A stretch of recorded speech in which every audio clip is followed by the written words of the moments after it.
Ito shortcut.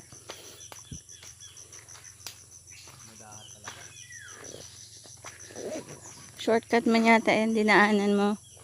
Hindi man talaga yung dinadaanan ng tao. Makakita kita? Ha? Sakat kita? Basa yan. Ibig sabihin, Oh, banala ko.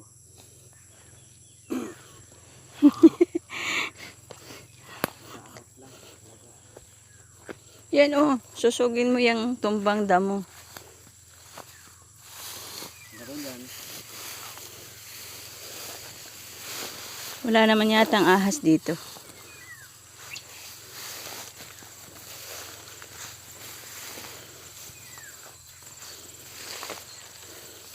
Well, mayroon ako nakitang wild mushroom.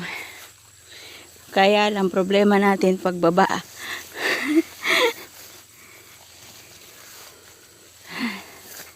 Madahat nga siya. Ayan guys, oh. So, ayan na po ang kadahatan. Ayan yan, pinanggalingan namin. Na puro kadahatan. Ando na si tatay, may dalang isda. Ayan. Ayan, ah. Malalim-lalim. Ayan, ayan, ayan. Ayan. Wow. Tsikong. Doon pa. Good morning guys. Andito tayo ngayon sa tuktok ng bundok. Bali, doon kami galing. Saan na yun? Yun. Doon. Doon kami galing sa areang yun. Yun. Yung isla, yung barangay. Dito kami sa tuktok. Kita ang buong dagat. Overlooking. Ito na yung staro.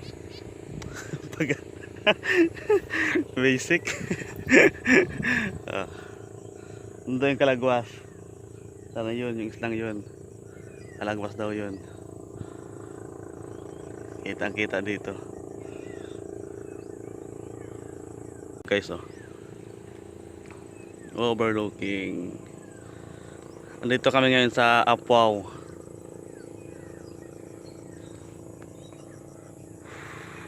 Wagang. Hingal.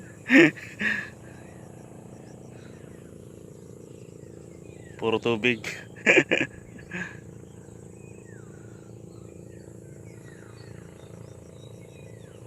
Yun yata yung pinaka, oh, tuktok. Kabila na yun.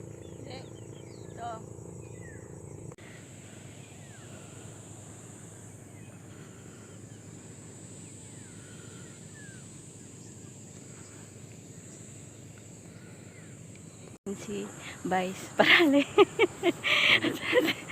Balyo pa balik. Ayan po. Masyado naman mabilis ang ikot ko. Anong kahoy. Pagdating sa babaan tataas pala. Yan. Yun yung bahay. Yan. Yun yung gustong puntahan ni Keo. Kaso hindi ako komportable doon sa ganyan katataas na dahat. Kaya dapat susugin na lang namin tong daanan. Mas madali-dali sa akin. Kaya ang aking paa ay pagod na. Yan.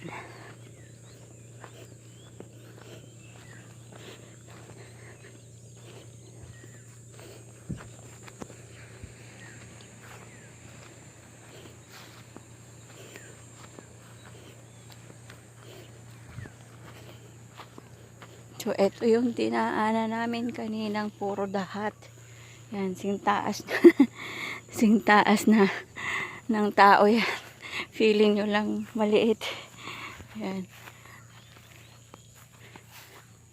So, ayan na si Kyo. Hanapin nyo si Kyo. Mabubuhay na daw tayo sa gilid na daan. Sabi ko naman, kahit anong daan. Pag nagkamali ka, gulong-gulong ka doon sa baba. Diyan po kami galing. Yan, doon sa yung tuktok na yan. Doon, sa may punong yun. Andito na po kami ni Kyo. Sa baba na kami. Yan. Punta kami sa kadagatan. Dagat na naman.